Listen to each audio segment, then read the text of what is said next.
which encouraged, the present regime because, under one of the things that always amazes me is that the International Atomic Energy Agency has a charter and it has rules, and if it's like a club, if you violate those rules, there are some punishments, and these punishments are spelled out, but none of them apply to Iran. Each time Iran cheated, they said, we give you something more.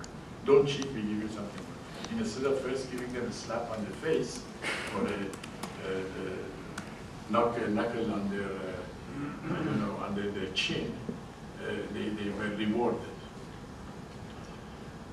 Another thing that you have to understand about the Iranian nuclear program is that it is really divided in two halves. One consists of the uranium enrichment business, which is done in Natanz and, of course, with ancillary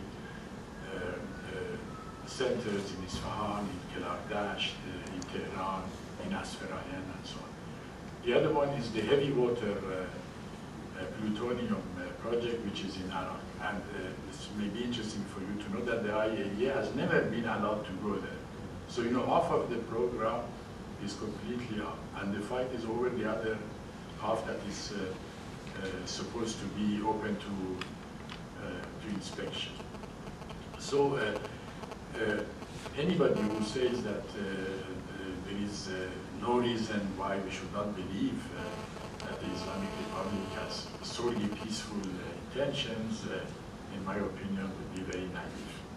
There is a lot of circumstantial evidence, at least, to show that there is something that they are hiding. What? We have to find out. Now, the claim that they are enriching uranium for nuclear power stations is equally open to challenge.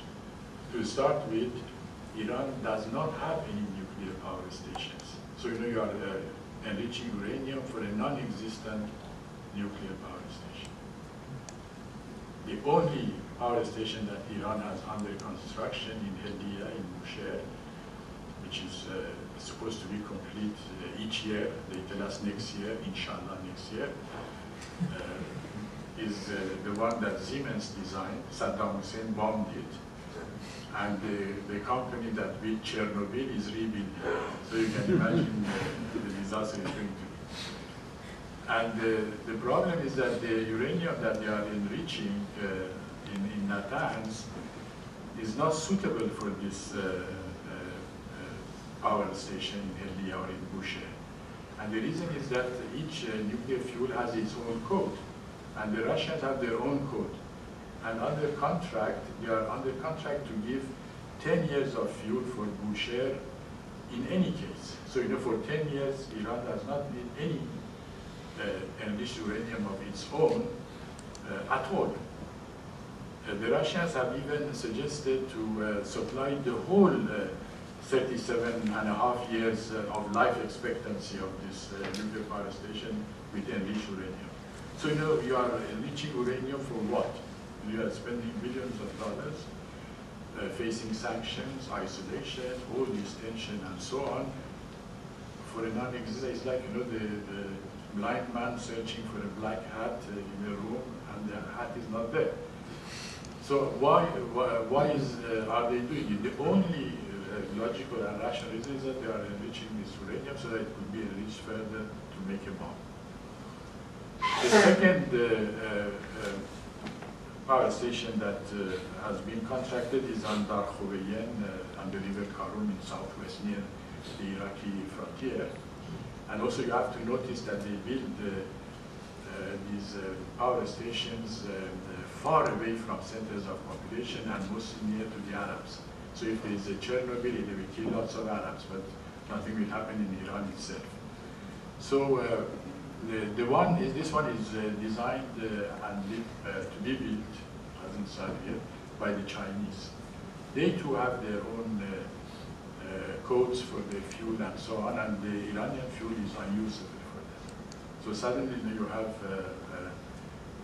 Iran with lots of enriched uranium on its hands. Who is going to buy it? Because it's not of the code that would be used in any other country. The claim advanced by President Ahmadinejad, for example, that we want to be self-sufficient in uranium is also nonsense, because you know, the uranium deposits that we have in Bafq in south central Iran, at most it would be sufficient for 7 years of Boucher's needs when enriched. What do you do after those 7 years? You know, you have to depend on people who control uranium, that is above all France, the United States, South Africa, and so on. So the idea that this is a purely peaceful program doesn't have a leg to stand on. Now let's see the project and why I opposed it even before the change of the regime from an environmental point of view. And I'm sorry that the Dutch Green are not present here. I think you should invite them to your committee, because if they are not watermelons, they would be natural people to join them.